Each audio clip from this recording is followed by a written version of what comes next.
Thank you, Asher. Thank you, everybody, for coming out tonight. As Asher said in the introduction, I have been studying historic cider for a little over 20 years. I've been drinking cider longer. We won't discuss when that started. Before we get started, though, I just want to start with a little bit of terminology so we're all working with the same language. Up until around the early 19th century, about 1800, all alcoholic apple juice was just known as cider. After that, you start to see the term hard cider being introduced. Hard cider is actually historical. It's from the 17th century in England. It meant the worst kind of harsh, sour, bad cider. If you have me back for a 19th century cider talk, I'll explain why Americans adopted hard cider. And then from the 19th century until Prohibition, we used hard cider interchangeably with cider. From Prohibition to today, we actually have legal definitions so that anything 8.5% or less, that is a cider that's made 8.5% or less alcohol by volume, is made under a beer license and has to legally be called hard cider. Anything 7% or greater made under a wine license has to be called cider. So we still use these terms, just not in ways we think about. I'm, for tonight, going to use the term cider to mean all alcoholic apple juice. So that way there's no confusion there. We're not talking about the sticky, sweet brown stuff we get every fall. One of the reasons that I got interested in cider is because as I was doing research in 18th century life, I kept running across cider everywhere. And I realized that it was probably the most common beverage in early America. And when I say common, I don't mean popular. Popular would be things like beer, wine, even punch is popular. But cider's common, it's everywhere. And as I was doing some of that research, I ran across Europeans who are visiting America in the 18th century, and they're sort of supporting this view. And these are two of my favorites. The gentleman up top, Hector St. John Crevecoeur, was actually a French officer who served with the French in the French and Indian War in the 1750s, stayed in North America, moved to what became New York State, and wrote a memoir, essentially, a cultural study of America. And he said that cider is to be found in every house. At the end of the American Revolution, a Hessian doctor named Johann David Schopf decided to stay and take a grand tour of the newly freed states. And he noted at one point that the common drink among the people of the middle and northern regions is cider. That would be us here in New Jersey, Pennsylvania, all the way up to New England. You are not seeing cider as commonly made in the Carolinas and Georgia. Apples don't grow as well there. They are drinking cider, but they're not making it as much as they are mid-Atlantic and north. Now, when I say that it's common, it's because everybody's involved in the process in some way. You have gentleman farmers like Washington, George Washington. Here's Jefferson's Monticello, and you can see in the upper right, that's his orchard. That's a pretty big piece of land devoted to just apples. So you're finding some of these gentleman farmers are investing in large orchards. You're even finding all the way down to very humble families are investing in orchards. This is Old Doc at his house, shooting at kids who are stealing his fruit in his front yard. This is in York, Pennsylvania. But you see that pretty much everybody's involved in some way in apple production. And for the most part, the apples that they're growing are specifically for cider. But before we get to that, and our studio audience doesn't know this, but I ask questions of the audience, so I'm going to do that. To have orchards, you have to have apple trees. Where do you get apples from? Where do you get apple trees from? Don't overthink this. You overthought it. You said Johnny Appleseed, that's too much. Apple seeds. Where do the apple seeds come from? Apples. All right, so interesting thing about getting apples from apple seeds. And I don't know if anybody knows this. Like, we don't do this anymore typically. Most of us, we buy our apples at the store. We're not involved in planting and caring for apple trees. But if I eat, say, an Esopus Spitzenberg apple, which is an 18th century variety, and I'll find 5 seeds in there. Most apples have at least 5 seeds in them. And I plant those 5 seeds, I will get 5 apple trees. None of them will be growing an Esopus Spitzenberg apple. Each of them will be a brand new variety of apple the world has never seen before. Some of you are nodding, and I'm sure some of you at home are also going, Some people are like, yes, that's what happens. Some are like, how do we get apples then? If you can't grow, is there one giant tree that gives us Esopus Spitzenberg apples? Sorry? Grafting. You said grafting. So first thing I should say, all of these things are happening in colonial America. We are planting seeds from apples and getting new trees. That's how we get these new varieties like Esopus Spitzenberg, Newtown Pippin, things like that. It's also why today there's something like 7,000 varieties of apple in the world. I think historically there's a total of estimated around 30,000. So every time a seed hits the ground and sprouts, that's a new apple variety. However, as we pointed out, you can't replicate the apple type you want by planting seeds. So grafting is the only way to do that. And they are grafting from it's actually ancient technology. It slowly made its way over to England and then to America. And when I say that, I mean, in the late Middle Ages, you start to see England doing more and more grafting. And this is actually a 1660 book illustration, and I love that it shows all the different kinds of grafting techniques. And a lot of these, I mean, all of these are still being used. And you can see, you can go branch to branch.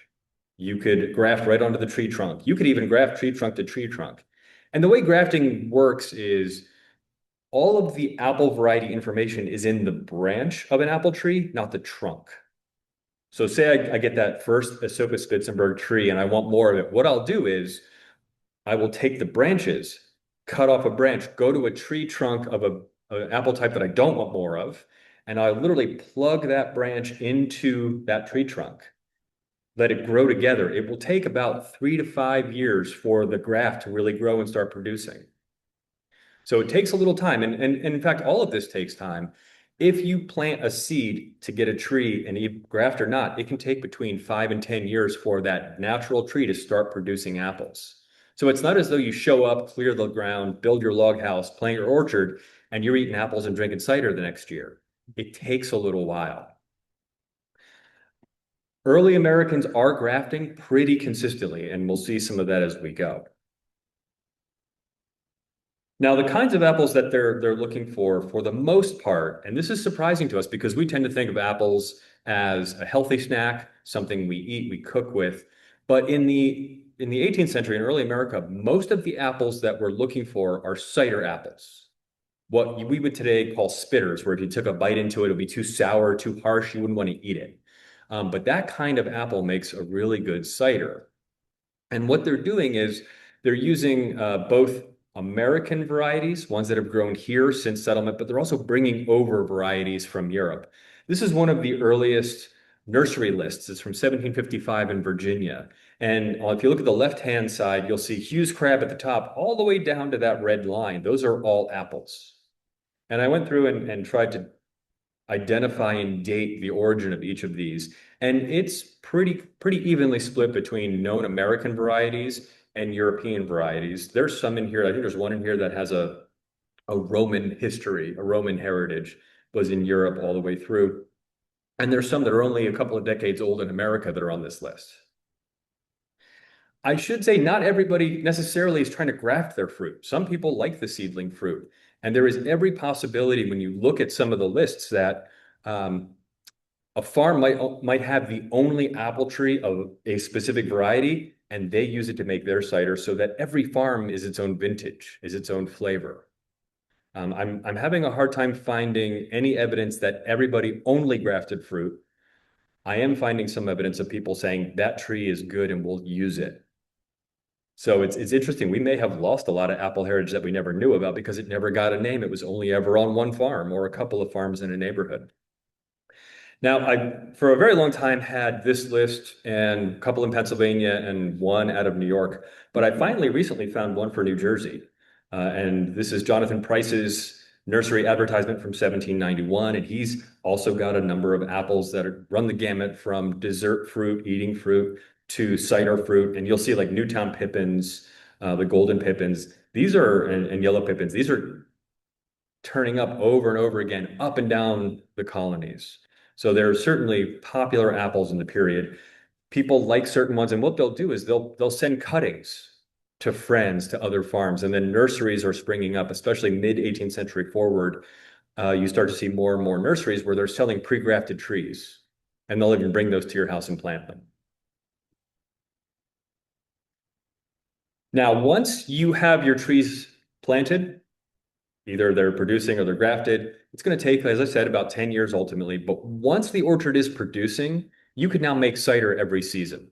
And what you're going to do is once the tree is ripe, every fall, they're going to harvest the apples. And I should say, the apples they're looking for today, if you make cider, you'll hear cider makers talk about there's four types of apples that you want for cider, and you want to blend them. You want sharp, sweet, bitter, sweet. That is actually a turn of the 20th century system developed by the Long Ashton research group in England. Early Americans weren't using that. They were, however, aware of you can't have just a single apple variety for good cider. It's probably going to be too thin. It's going to be missing something. So you want to blend a variety of apples. And they know they're doing that. So they're grafting or planting their orchards for those varieties so that they can blend that. Most of the fruit that they're looking for is going to ripen end of October into November. The earlier fruit, that's for eating. So August, September fruit, that's for eating. The later fruit is for cider. Once they harvest it, they're going to pile it up, let it sweat, which is a horrible term for a really important step. It's basically letting the fruit mature a little bit more and really condense the flavors, the sugars, the tannins, all the things that you want in the cider. At the end of about 2 weeks, they're going to take all of those apples and put them in a cider mill, which is the object you see on the screen right now. That's actually quite big. And when I say big, you'll see on the right side, there's a yoke. A horse is attached to that. All the apples are put in the trough. The horse walks around and the stone grinds up the apple. You're not pressing the apples. You're not getting juice yet. You don't want that. What you're trying to do is break up the apple because you get more juice out of a little bit than you do a whole apple. They'll grind this up. They'll let it sit for probably 24 hours, let it macerate, get nice and juicy. And then they're going to shovel it off into a press. And there are two main styles of presses that I see in art or in descriptions. What I haven't seen is there's at least one traveler, his name is Peter Kalm. He talks about on Long Island, every farm had their own sort of version of a press. I don't know what he's seeing because I don't see that anywhere else. But I think he's right in that a lot of farms had a press. As the 18th century goes on, that's not always the case. And we'll talk about that in a second. But these are the two main types of presses. Though the one to the left is the ordinary press, single screw. It can be made bigger, smaller, depending on if you're able to afford it.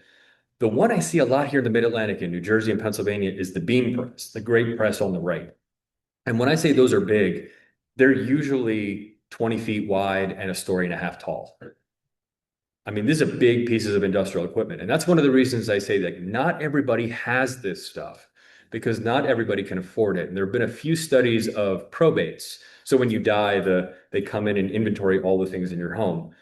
What we're finding is it's usually the top 25% wealthiest people in an area can afford to have a mill and a press. These are big pieces of industrial equipment. So some of these wealthier families might invest in a sawmill, a grist mill, or cider making equipment. When I say that the beam press is the most common, this is one of my favorite examples. This is a scene from York, Pennsylvania. You can see the big beam press in the back, and then the mill in sort of the middle ground. This is the kind of art I find more and more. The beam presses are just everywhere. Some people have told me that it's only a Pennsylvania German thing because these are actually Pennsylvania Germans in the scene. But I'm finding this English are building it. It's different than what you're seeing in England. But part of that is because America has more wood than they do in England. That's why we have log houses, because we have so much wood to use. So I think one of the reasons these beam presses are really common is they have the material to make them. Usually when I do this talk, I do a sort of a 19th century addition to it. And I get to talk about, there's two things people don't think about with cider making. One is it's dangerous. It's actually, you're working with heavy equipment. And when I say that, the reason this scene was made is the gentleman in the center who's working the mill, they're capturing a moment in this piece of art when he crushed his hand in there. He got distracted. And that's one of the reasons I know about some of the equipment is accidents like that. This is so mundane, so common, people aren't writing this down. So it takes those extraordinary moments to find these little pieces of cider making culture in the period. The other thing I love to point out, and this is not the best scene for it, but there's a great 19th century scene where it's a beautiful fall day, it's sunny, and everyone's warm and everyone's happy. And I always ask, what is the scene missing? Anybody ever press cider in the fall? Bees, yellow jackets. Everybody always tells me, oh, it's a lovely scene. I'm like, yeah, but it's missing all the dangerous things. All right, so once you get the cider off the press, and you're probably going to press things for about 24 full hours. Today, we can do the same amount of pressing in minutes. Historically, and today, we get about 3 gallons to a bushel, maybe 3.5. It just took them a full day to do it. Once the juice is off the press, it's going to go into barrels. The barrels are supposed to be as clean and neutral as they can make it. They did not want oak flavor. They did not want to ferment their cider in a brandy barrel or a port barrel. They thought it actually ruined their cider. And I found that in a few places all the way through the 19th century. So what they want to do is have as neutral a barrel as possible, put their cider in it. They're going to let it sit for a month. And in that month, the wild yeast, the yeast that's in the air and on the juice and all the equipment, is going to start to eat all the sugar. And it's going to convert that to carbon dioxide and alcohol. Now, they thought, because they didn't have Louis Pasteur and know about microorganisms, they thought yeast was a chemical. We know it's a wee little beastie. But they knew that yeast would work, and it would work through this. And in that month's time, the yeast is going to convert all of the sugar into carbon dioxide, CO2. So it's leaving you with a bone dry, still cider. Think a dry white wine. At the end of that month, you're going to rack it off, which means you're going to transfer it from one barrel to another clean barrel. You're going to let it sit now for several months. And sometime, most of the references talk about March, maybe April, you're going to bottle everything, and then you'll have enough to drink. Farm families are making enough cider, usually for the year's consumption, maybe a little bit more. They're not making it for trade beyond their region. I have yet to find any American cider abroad, except in the sugar plantations of the Caribbean, because the middle and northern colonies are actually feeding them, sending food down to those plantations. So beyond that, I'm not seeing, say, Pennsylvania, Virginia, New Jersey cider in any English manor home. I just don't see it as a trade item. One thing that drives me crazy, by the way, is this. Yes, this is wine. You can tell because there's grapes. It's really hard to find 18th century art on cider. It was so overlooked by so many people that a lot of this, you kind of have to, again, hunt around all these little details to find things. This image is a cider in the glass that I made of Harrison cider. It is a single varietal cider. Anybody hear of the Harrison apple before? Newark. Yeah, it's a New Jersey apple from Newark. It was thought lost for over a century until I think in the early 70s, 1970s, it was found at the back of an abandoned orchard. And now it's being revived. It's being planted all over the place. Several cideries in New Jersey are certainly selling Harrison cider. I'm seeing it spread more and more. But this is a good example. This is a cider that I made. It is about, I think, 7.5% alcohol. It is dry, bone dry. It is still. It has a little effervescence, but that's it. So this is basically the cider that they're making as a baseline. They even refer sometimes to good cider as like a good Rhenish wine. We would call that Riesling. So think a dry Riesling. That said, cider is not the only cider product they're making. And I love to tell this story because this gentleman in the image is the Reverend Israel Acrelius. Acrelius was a church, what is it? Reformed Church of Sweden? Swedish Reformed Church, that's it is. He's a minister over in Pennsylvania in the 1750s. He is recording what life is like in the colony of Pennsylvania and a little bit of New Jersey for his readers back home. And what I love is at one point he writes an entire chapter, this is a minister, mind you, of the drinks of Pennsylvania. And that's the entire list you see up there. All that is his 54 different drinks. The ones in green are the 6 cider-based drinks, and he points them out, actually points them out in the text. But he notes that they have apple wine, which I think is the translation of cider. If you know Germanic languages, they still call cider Apfelwein, which is directly apple wine. I think that's just a translation of what we would call cider.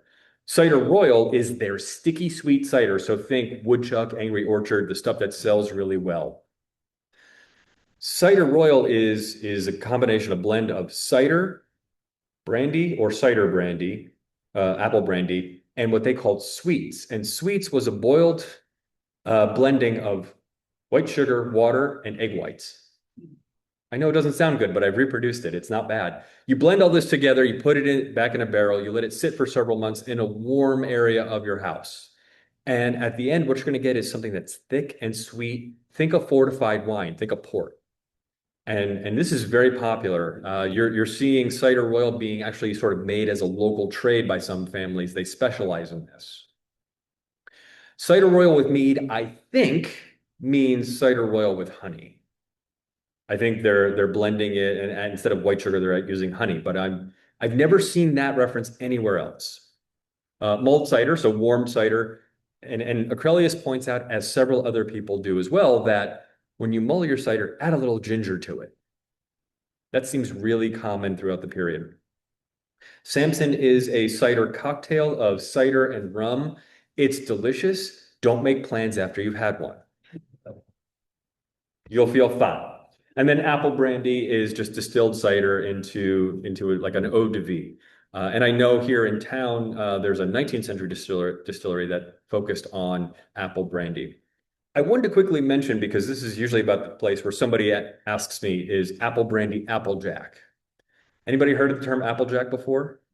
Yeah, some people. So some people say that Applejack is always freeze distilled cider, where they put a barrel outside in cold temperatures, the water freezes, you break through it, you pour out the concentrated cider, which is basically a freeze distilled drink. I've seen people say that Applejack is always just pot distilled as a heat. I actually don't find it as a common term in the 18th century. It seems to emerge toward the end of the 18th century, and then it has multiple meanings in the 19th and 20th century. It just typically means a really strong cider-based drink, distilled or otherwise. Now, there are two beverages that Acrelius doesn't mention, and one hurts me to say. This is Manasseh Cutler. He served in the Revolution and then was instrumental in the settling of Ohio in the 1790s. In 1787, he mentions having a really interesting drink. He has cider with ice in it. And this is his description of it. And he says, I had no conception what it was, and supposed it to be a species of liquor I had never before tasted. It was exceedingly fine. I'm not going to say whether or not this is a good thing or a bad thing. I'm just going to say this is one of the earliest references to America's love affair with ice. And it happened because of cider. The other beverage that Acrelius doesn't mention is cider kin, which is a water cider. It's low alcohol cider. So after you pressed your apples out, you would rehydrate that. You put that pomace, those dried apple bits back in water, let it soak it back up for a night, and then repress it. You'll get just enough sugar in that juice to get something between 1% and 3%. It won't keep very long, but it's good to give to laborers. It's good to use quickly around the house. Cider making is basically an industry. In America, it's just one of many things practiced by American farmers. And they're looking for new information on how to do it better all the time. It's one of the things in the 18th century that we don't always think about. They're improvers in the Atlantic world. They're always looking for new information, new ways to do something. And in England, they have the benefit of having published cider making manuals like this one. This is the Complete Ciderman from 1754. It's got a lot of great detail in it, but it's written in England for an English audience. So the environment, the climate of England doesn't translate to America. And what you find is when American readers find books like this, they're often making notes to themselves, to their correspondents, to their friends. Hey, this is a really good idea, but remember, this apple doesn't grow so well here, or we have to do this and this to make that work. So they're always sort of fussing with that. Where I do see American information being published is actually not specific to cider making, but in agricultural books. And one of the earliest ones, this is The Practical Farmer from Delaware in 1793. And it actually has two sections on cider making. Both of them are really basic. I don't find them to be groundbreaking at all. It makes me wonder if the author was including it because somebody mentioned you should mention cider. But he does mention just after this, to make stronger cider, he mentions freezing a barrel of cider and then pouring out the contents. It's not Applejack yet, but it is a stronger, more condensed cider. Publications aren't real common. Where I see most of the research being shared or most of the information being shared is in handwritten messages, both to themselves and to, again, to their correspondents. And this is one out of New Jersey, out of the Shreve papers. Israel Shreve was an officer in the New Jersey line during the Revolution. He and his son had orchards, and this is instructions that one of them wrote for keeping cider clear. I think you can see at the very top, you can see it keeping cider sweet and clear. I've never experimented with these instructions for how to keep cider sweet because it almost always involves pouring your cider through sand. And I'm just not interested in it, at least not yet. But this is the way most information is being passed. So you are seeing new things coming along. Not every farmer, as I said, almost every family's got trees of some sort. Not everyone's experimenting. A lot of people really like what they have. They trust the trees they have. They trust their process. They're not willing to change because they're just making something that's good enough for the year.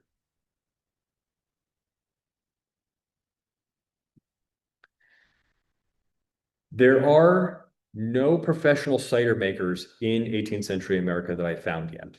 There are, however, families that focus on cider making in a way that others don't. This is a damage claim from the Whittle family in what's today National Park, New Jersey, Red Bank. It's the historic house at Red Bank Battlefield.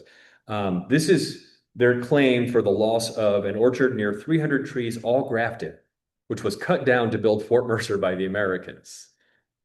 The Whittles and another family in Pennsylvania, the Clemens, are two that stand out for me. They very clearly are involved in cider making and cider oil production and invest heavily in all of this. So there are families that are investing in the process in ways that other families aren't necessarily doing, but it's not as a profession. It's an adjunct to other things they're doing. It's also things like this that make us think that all this cider work is always men's work. But it's more complicated than that because it seems to be by family who's doing what. And these are two good examples. Christopher Marshall on the left was a pharmacist. He lived in Philadelphia and Lancaster, Pennsylvania during the war, went back and forth. And he mentions at one point that his wife is doing so much with so little because of the shortages of the war, including making excellent cider. And then Abigail Adams, who we see on the right, at one point in 1777, John is writing from Philadelphia that he misses her cider. He says that over and over again. So it's complicated to know who's doing what. Very few families write down exactly who does what within the household. What I'm getting is a sense that in almost every case, the family is involved in harvest and pressing, milling and pressing. Once this juice goes into the house, it depends. In Virginia, it seems to be always women. In the mid-Atlantic and northern states, it depends on the family, it seems. If anybody ever runs across a diary that says, here's exactly what I did and here's all my cider work, please let me know, because I've never seen it. Again, this is so mundane. People aren't writing this down.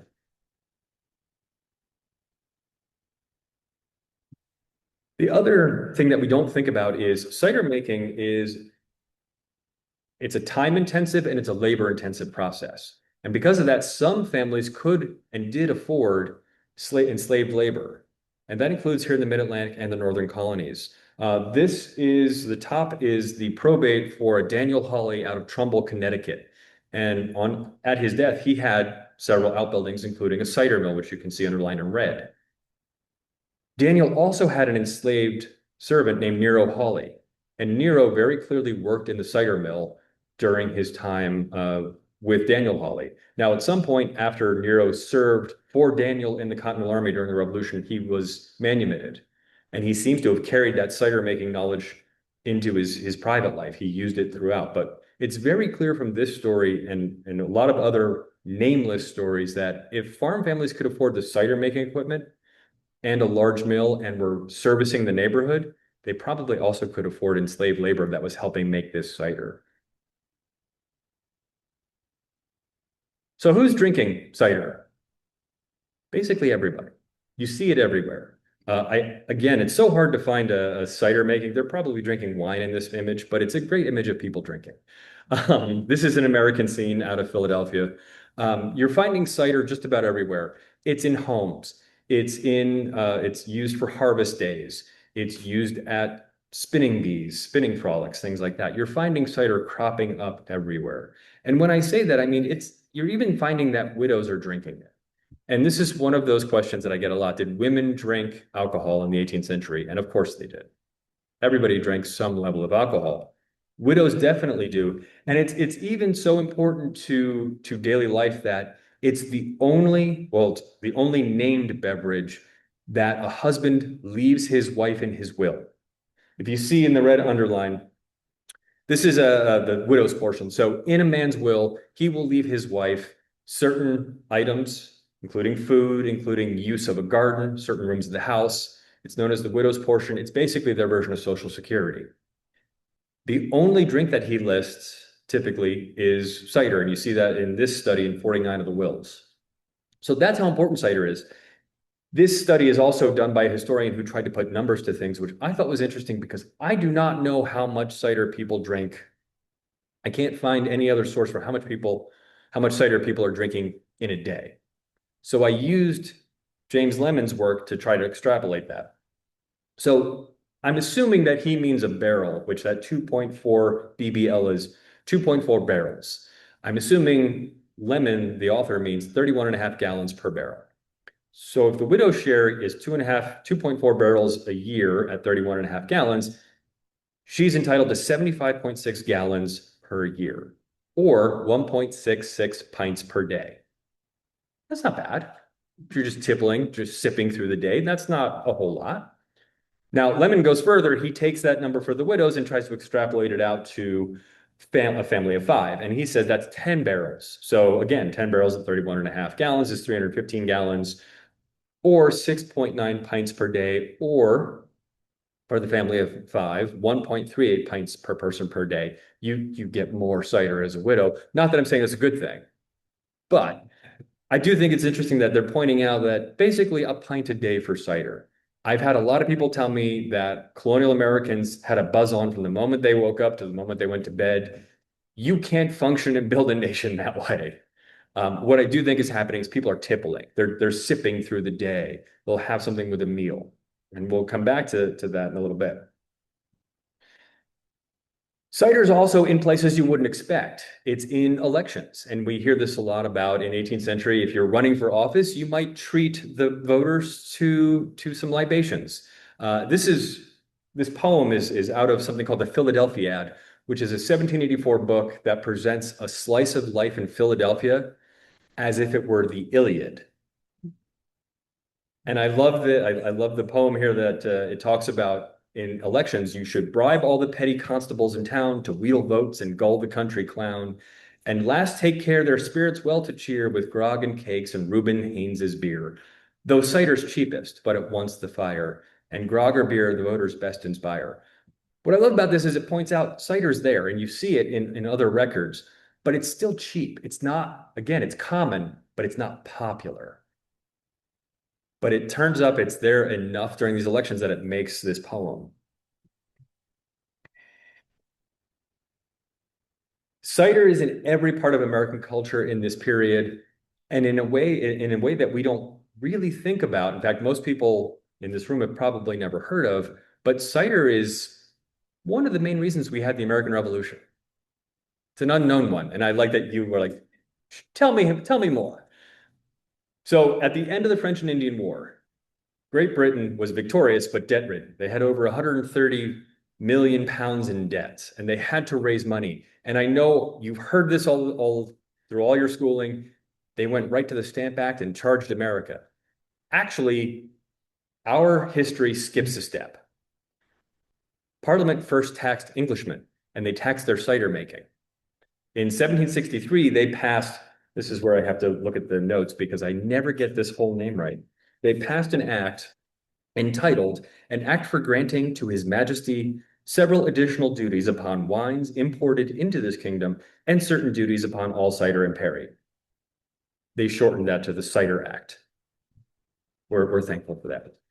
So the Cider Act passes in 1763 with an attempt to tax cider making throughout England to pay off 3.5 million pounds of the debt. Wasn't trying to pay everything off. The way that Parliament wrote the law was basically an exciseman, a taxman could come to your home without warning, without a warrant, walk into any place, any building, anything in your home, including searching your person, and see if you had cider, how much, did you pay the tax on it? It's very invasive. This print is actually a satire on that, and they touch a little bit on everything. Starting on the left, you see the excisemen trying to break in a door and inspect the house. The woman of the house is trying to find a way to get them away. Just behind them on the ground, you'll see there's an exciseman assaulting a woman. And then they're going through and they're checking barrels. They're taking apples away from widows who are trying to sell them. This is how unpopular the Cider Act was. In fact, you even see the farmer on the far right cutting down the apple tree, basically saying it's not worth it anymore. We're not doing this. It's such an invasive tax that they start protesting. And they come up with phrases that the Americans will use, like property, liberty, property, no excise. And you start to see that this Cider Act gets a big pushback. And Parliament is surprised. They spend a little bit of time trying to figure out how to make it palatable, and they never really do. Before they repeal the Cider Act, they come up with the Stamp Act. And it actually turns up in this piece of art, side by side. They decide that they'll tax the stamped paper in America, and that will help bring in some revenue. And the Americans won't mind that because they've had Stamp Act taxes before. So while the Cider Act isn't working, we can do this. We all know this story, right? It didn't work so well. What's interesting, and something that I've spent a little bit of time on, and I'm trying to find more on, is how much the Americans saw the Cider Act, because it's in the newspapers. They're watching what's happening. They're watching the protests from afar, and they're learning. And I think the Cider Act protests informed the American protests, starting with the Stamp Act and going forward through the next 10 years. And a good example of that is in 1763-64, these No Cider Act teapots are being made. And then in 1764-65, you start to see no Stamp Act teapots, and you can start to see Americans are modeling their protest on what they saw happen with the Cider Act. So I think the Cider Act is one of those missing pieces to the American Revolution. It wasn't just they jumped right to the Stamp Act and came to America. They taxed cider. By the way, the Cider Act never applied to America. It was only taxing English cider production, not American. So of course, once we get 10 years of protests, so those protests blossomed into a war, and cider is going to be part of that. Anybody hear of Joseph Plum Martin? And Asher can't raise his hand. Anybody ever heard of Joseph Plum Martin before? You have? Do you know about him? He was a teenager when he joined the Continental Army in 1776, leaving his grandparents' house, served for the rest of the war, and in 1830 he publishes a memoir entitled Narrative of Some of the Adventures, Dangers, and Sufferings of a Revolutionary Soldier. It is a fantastic look at everyday life in the Continental Army from an enlisted man's point of view. But in chapter 2, and what's important for us is at the head of chapter 2, he includes this little poem as he's about to go off to war in his memoir. At Uncle Joe's, I lived at ease, had cider and good bread and cheese. But while I stayed at Uncle Sam's, I'd naught to eat but faith and clams. This isn't entirely true because cider actually went on campaign with the Americans. Early on, in fact, it might be one of the earliest obstacles to success that the Continental Army had. In August of 1775, there are farmers bringing barrels of new-made cider into the American camp in Boston, and they're drinking it and they're getting sick. And Washington outlaws the cider being brought into camp. He even says, if you bring it into camp, we will confiscate it, break open your barrels, and drain them. That is not to say that cider was entirely unwelcome. It was. They wanted to regulate it. They wanted to make sure that when cider was coming into camp, a couple of things. There wasn't so much that it inebriated soldiers, that soldiers were not selling equipment or clothing to buy cider.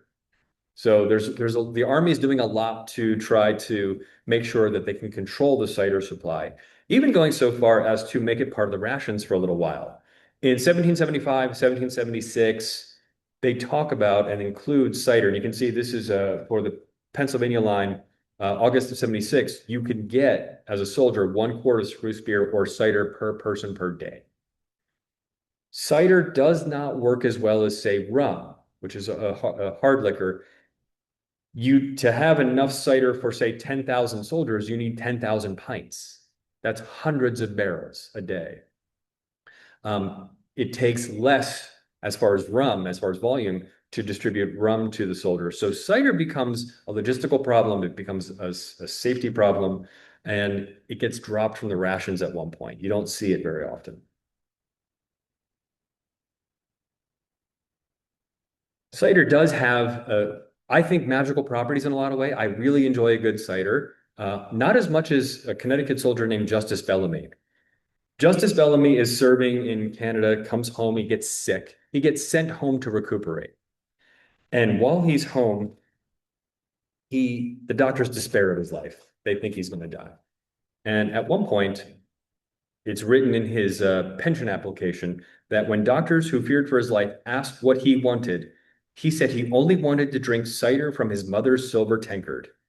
They told him he could have as much as he wanted. After he drank, he began to feel better. What I like about this is, this is actually from, this image is a modern silver tankard from Elizabeth Pimlett. She is the director of the Museum of Cider in England. And she just put this up recently on her Facebook page and said, doesn't it look amazing? And it made me think of Justice Bellamy's drinking this. Like, how amazing must it have been when he's not feeling well to look into a silver tankard and see maybe that. But I also think it's interesting that cider in this period is changing from this thing that's very healthful, that clearly made Justice feel better, to something that maybe is a little bit in question.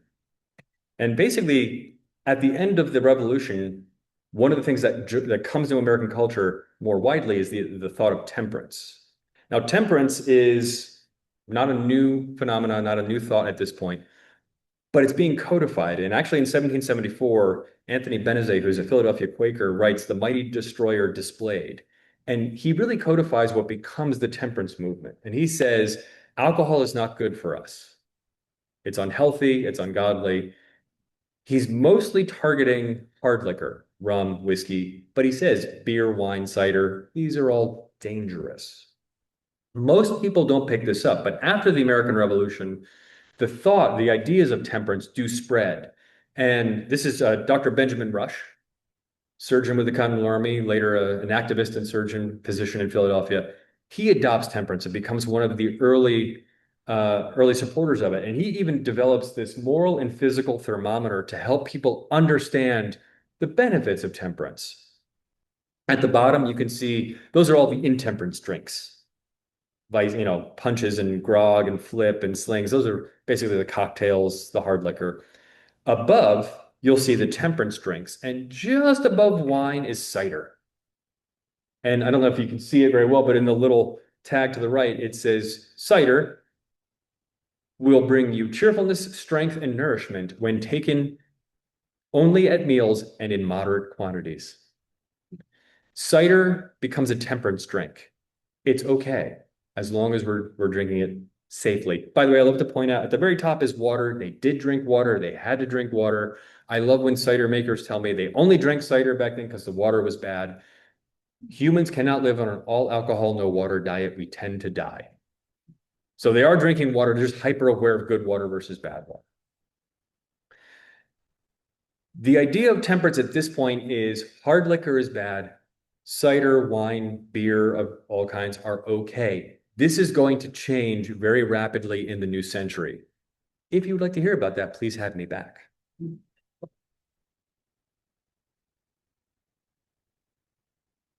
In the 1840s, Edward Hicks, who was a Quaker coach painter and an artist, painted this scene of his childhood home, the residence of David Twining.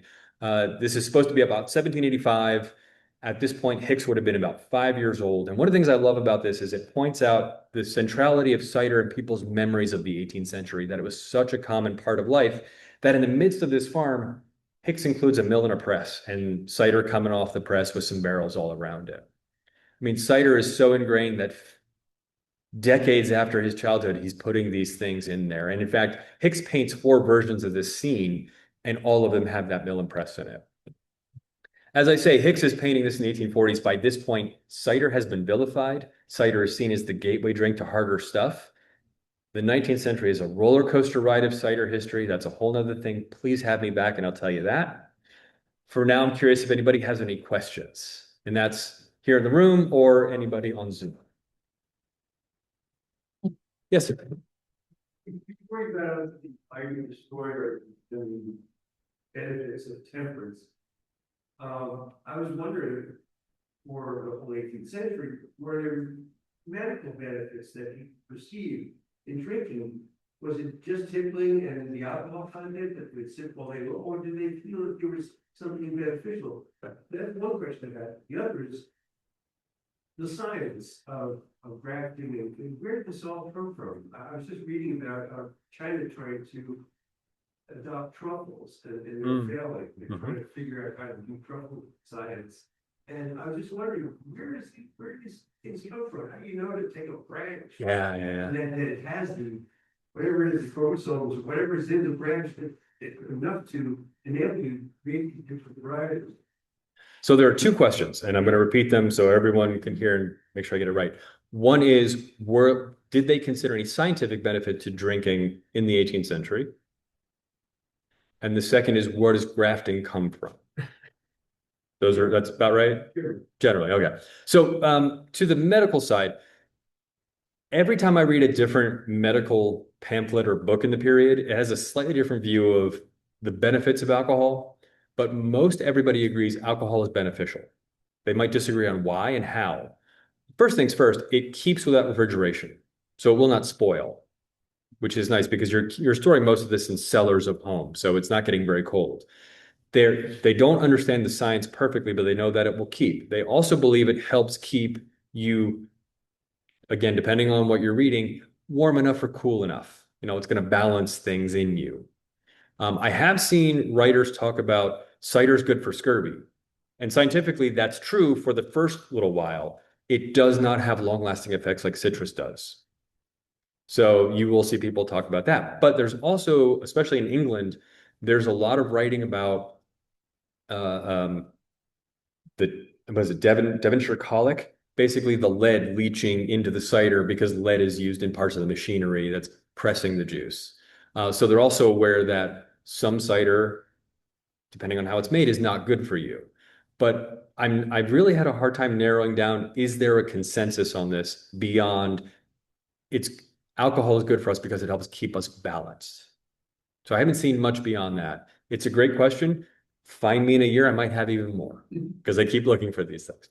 As for your second question for grafting and where does it come from, I've been curious about that too. And the people who study this, I think with most things that humans discover, we're not discovering, we're observing. We see it happening in the natural world. And there's actually natural grafting where plants, trees might grow close together, rub up against each other, and they'll see them grow together. And then humans pick up on that and go, what if I take a piece from this tree and put it in here? Can I get the same thing to happen? And that seems to be what happens starting about 2,500 years ago. You see it in the Middle East.